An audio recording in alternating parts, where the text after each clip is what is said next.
3. Salam alaikum wa rahmatullahi wa barakatuh, chers tous. C'est M. Guindo Mahmoud, votre professeur de physique chimie.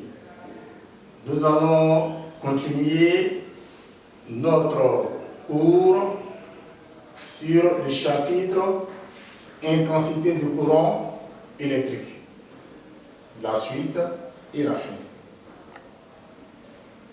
Nous allons d'abord commencer par les propriétés du courant électrique.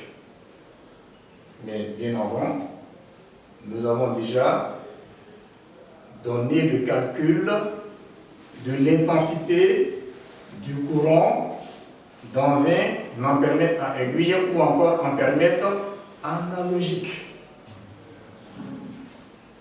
Mais cette fois-ci, nous allons déterminer cette intensité dans un réseau de conducteurs. Réseau de conducteurs comportant des dipôles,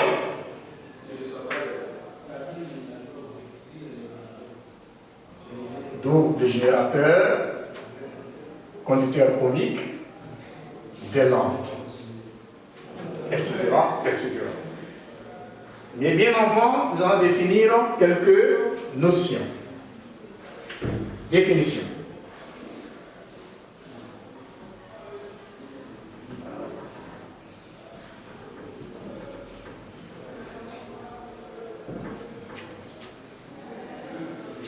Définition de certains éléments présents dans ce réseau de conducteurs, tels que le nœud.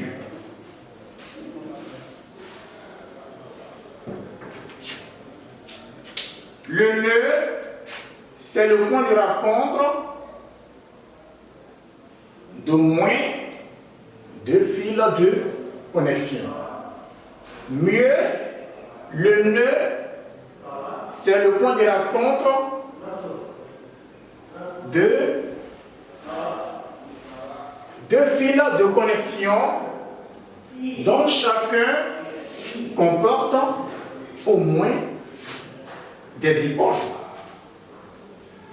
Par exemple,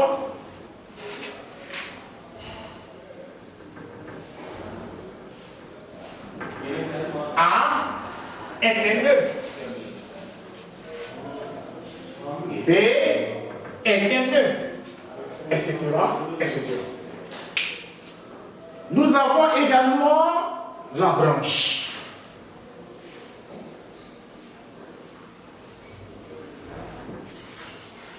La branche est une portion du circuit électrique du réseau de conducteurs comportant une suite de dipôles.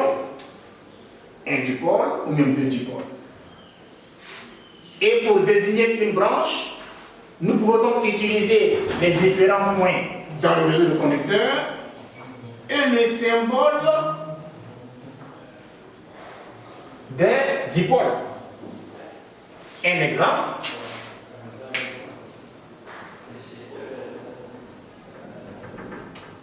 A, R1, D est une branche. A, D, C est une branche. Mais sur ADC, nous allons insister. Vous remarquez que la branche ADC comporte un générateur G. Raison pour laquelle cette branche ADC est appelée branche principale.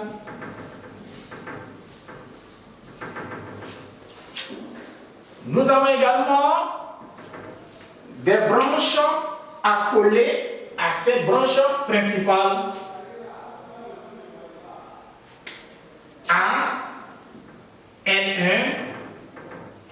B est une autre branche. E, L2, F est une autre branche. Mais ces branches-là ne comportent que des récepteurs. Comportent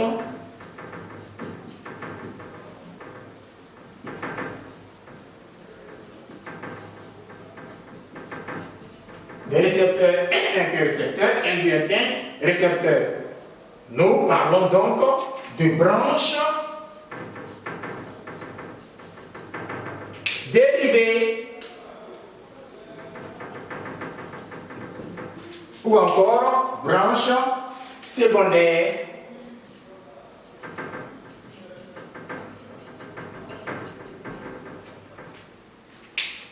Bien, nous avons également la maille.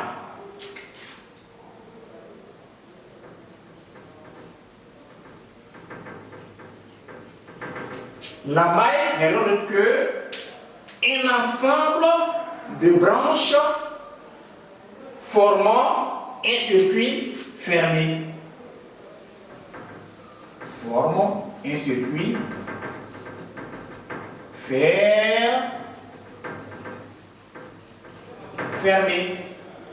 Un exemple, E, D, C, F est une maille. A, D, C, B est une maille, etc., etc. Quant à un montage en série,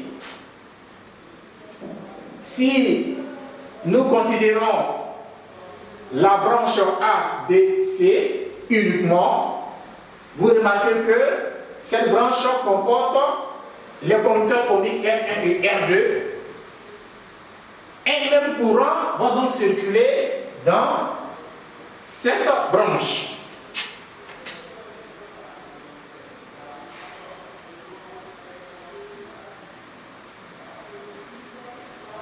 Dans ce cas, on parle donc de montage en série des dipôles R1 et R2.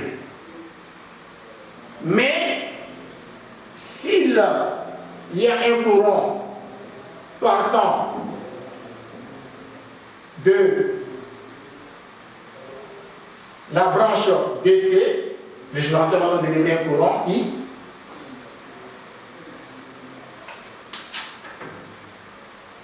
qui viendra donc se diviser ici dans I1 et là I2. Dans ce cas, ce courant s'est partagé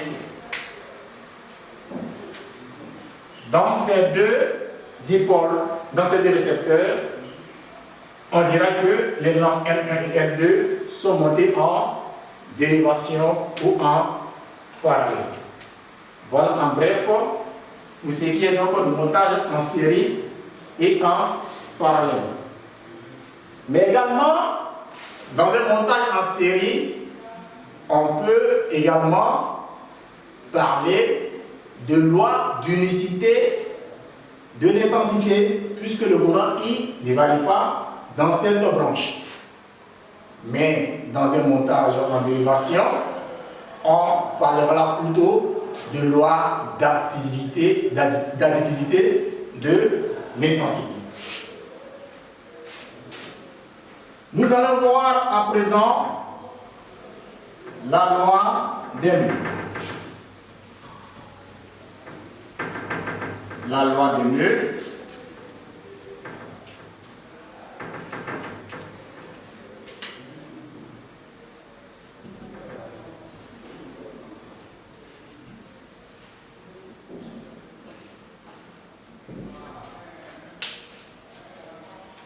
Que nous dit la loi des nœuds? La somme des intensités du courant arrivant au nœud est égale à la somme des intensités du courant qui embarque.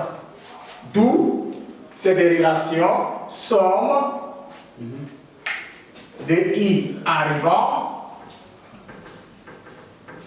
égale à la somme de I partant. Un exemple.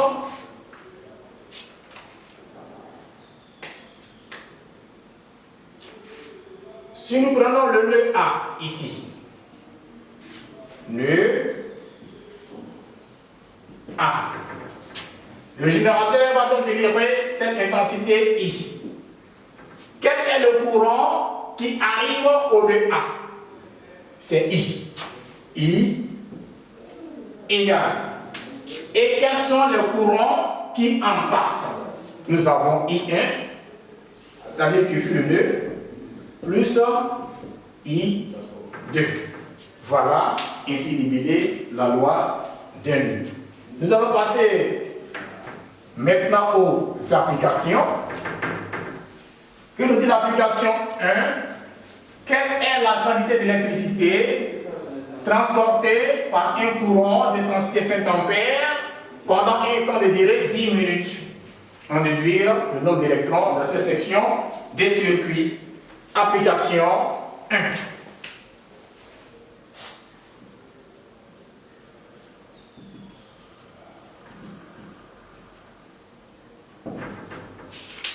Vous avez l'intensité 5 ampères comme donné. Le temps delta T, 10 minutes, qui est à convertir en secondes, 600 secondes. On nous demande la quantité d'électricité Q. Q n'est rien d'autre égal à I fois delta T, puisque nous avons I, la formule principale, qui est égale au rapport de Q sur delta T. Nous pouvons calculer cela, ça fait 5 ampères fois 600, ce qui nous donne 3, 10, exposant 3 coulombs. Et le nombre d'électrons. Nombre d'électrons,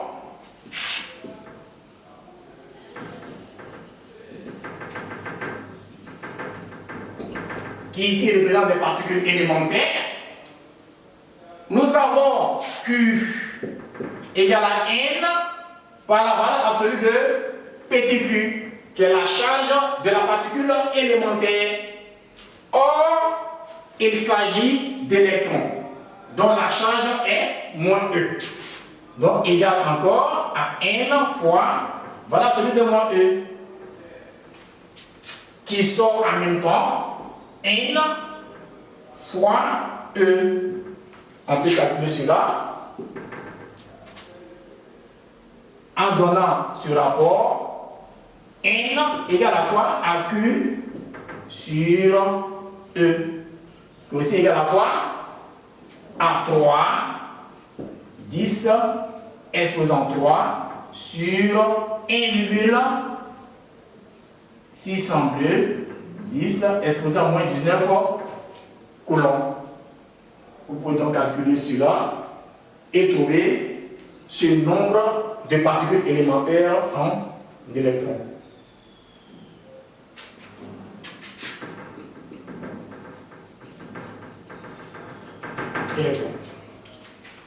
Nous allons passer cette fois-ci à l'application 2.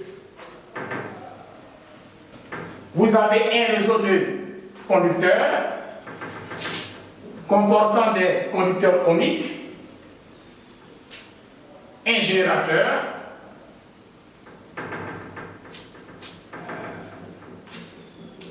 les intensités sont donc entourées I1, I2, I3, I4 qui sont à déterminer. On nous demande les nœuds existants dans ce réseau de conducteurs. Nous n'allons pas prendre le temps là-dessus. Vous avez le nœud C, le nœud A, le nœud B, le nœud D, le nœud E. 1, 2, 3, 4, 5. Vous avez 5 nœuds. Et les branches existantes. Vous avez la branche C, R1B, B, R1, autant pour moi R6A, A, GE a aussi une branche. Et cette branche-là est la branche principale. Vous avez également AR4D, qui est une branche secondaire, non une branche dérivée. Vous avez également CR5D, une branche également dérivée, etc. Maintenant, le sens des courants circulant dans ce réseau de conducteurs. On parle du générateur. G. Le courant part de cette bande positive comme ça. Arrivé en E, va donc se diviser, ce qui constitue I2.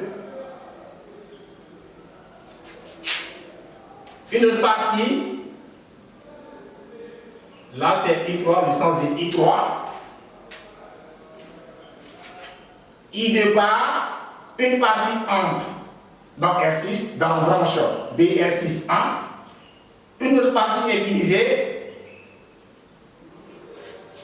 et constitue I1 en même temps, I1, qui va circuler, qui donne 1 ampère, là, qui circule encore 2 ampères, et arrivé au nœud D, les 2 ampères et I3 qui viendront donc se croiser en B et pénétrer pour aller au nœud A, qui est aussi le nœud principal, qui était le principal. Nous allons calculer à présent I1, I2, I3, I4. Voilà. On ne sait facilement. Ne sait.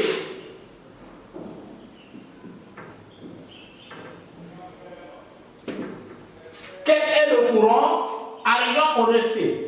Vous avez I1. Et quels sont les courants qui en partent?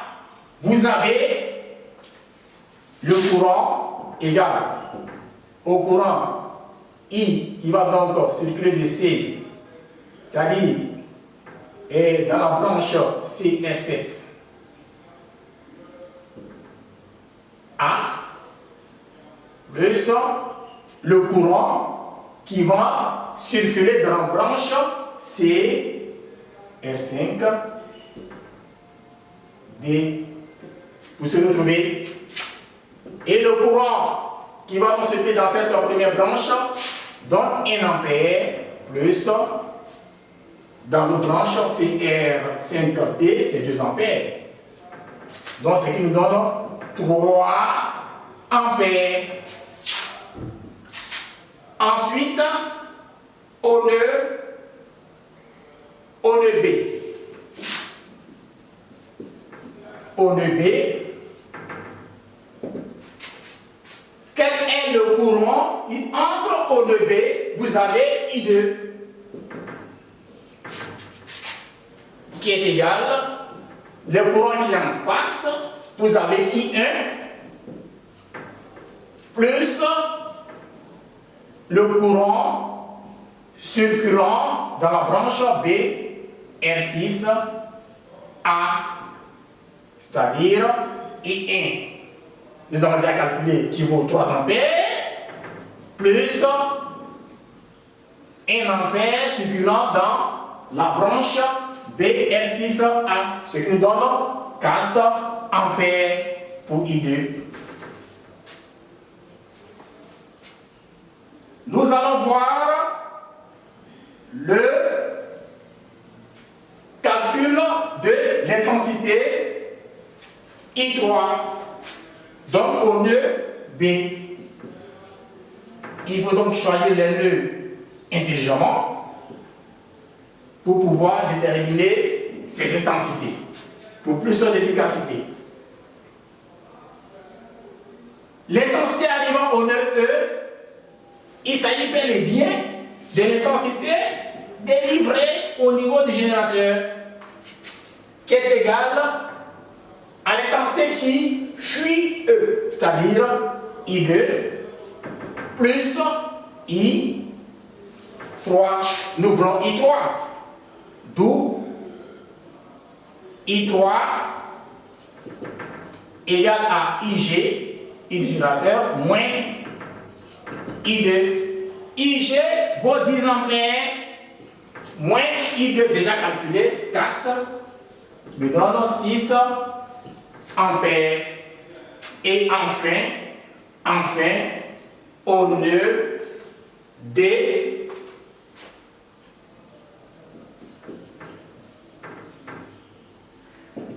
quels sont les courants arrivant au nœud D? Vous avez I3 plus 2 ampères entrant au nœud D. Qui est égal à quoi? À I4 qui fuit le nœud D. I4. C'est I4 que nous cherchons. I4 est égal à I3 déjà calculé qui vaut 6 ampères plus 2 qui est égal à 8 ampères. Voilà pour ce qui est du calcul des intensités dans le cas d'un réseau de conducteurs. Il faut toujours partir du générateur